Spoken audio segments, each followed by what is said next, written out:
नमस्कार, तुमच्या सर्वांचे माझ्या यूट्यूब चॅनलमध्ये खूप स्वागत आहे. तर आज आपण पाहणार आहोत जुन्या ब्लाऊजवरून मापे कशी घ्यायची ते. सर्वप्रथम ब्लाऊज अगदी व्यवस्थित करून घ्यायचा. बॅक साईडून नेहमी ब्लाऊजच्या उंचीचे माप टाकायचे. त्यामुळे ब्लाऊज असा व्यवस्थित करून घ्यायचा.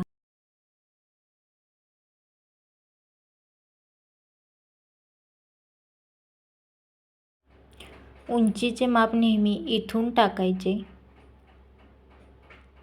हे पहा, इथून उंचीचे माप 13 येत आहे, म्हणजे तयार माप 13 आहे. लगेचच आपण मागच्या गळ्याचे माप बघूयात. तर मागचा गळा 8.5 इंचाचा आहे. आता आपण फ्रंट साईडचे माप कसे घ्यायचे हे पाहूयात. सर्वप्रथम आपण पुढील गळ्याचे माप बघूयात. तर शोल्डरपासून खाली बघायचे माप, स्केल ठेवून बघायचे, म्हणजे परफेक्ट ब्लाऊजचे माप घेता येईल 5.5 इंचावरती. आता आपण पाहूयात हा ब्लाऊज किती छातीच्या मापाचा आहे. प्रत्येक टेलरच्या पद्धती ह्या वेगवेगळ्या असू शकतात. त्यामुळे हा पाठीमागील जो भाग आहे, थोडासा पुढे येतोय बॅक साईडचा, त्याच्या सहित आपण माप घ्यायचं आहे कटोरीचे. हे पहा, हुकपट्टीपासून पूर्ण तो जो मागील भाग आलेला आहे पुढे, तो सुद्धा आपण मोजून घ्यायचा आहे. तर 8 इंच एवढा भाग येतोय, म्हणजे हा ब्लाऊज 32 छातीच्या मापाचा आहे. तुम्ही पाहू शकता. कन्फर्मेशनसाठी आपण टेप हा 4 वेळा फोल्ड करून पाहूया. 32 माप आली तर हा ब्लाऊज हा 32 छातीच्या मापाचा ब्लाऊज आहे.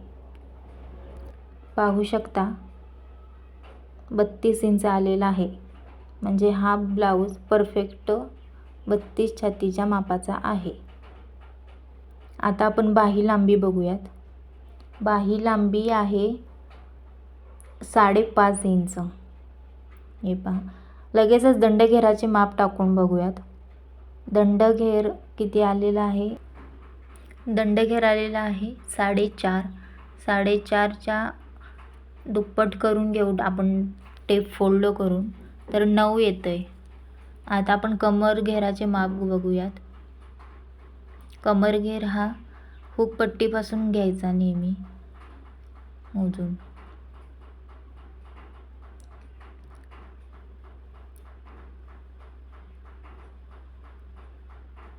कमर घेर येतोय पहा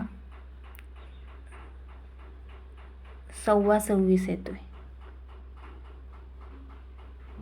अशा प्रकारे आपण जुन्या ब्लाऊजवरून मापे घेऊ शकतो. आपण याचे पेपर कटिंगसुद्धा पाहणार आहोत. असेच नवनवीन व्हिडिओज पाहण्यासाठी चॅनलला लाईक, शेअर आणि सबस्क्राईब करा.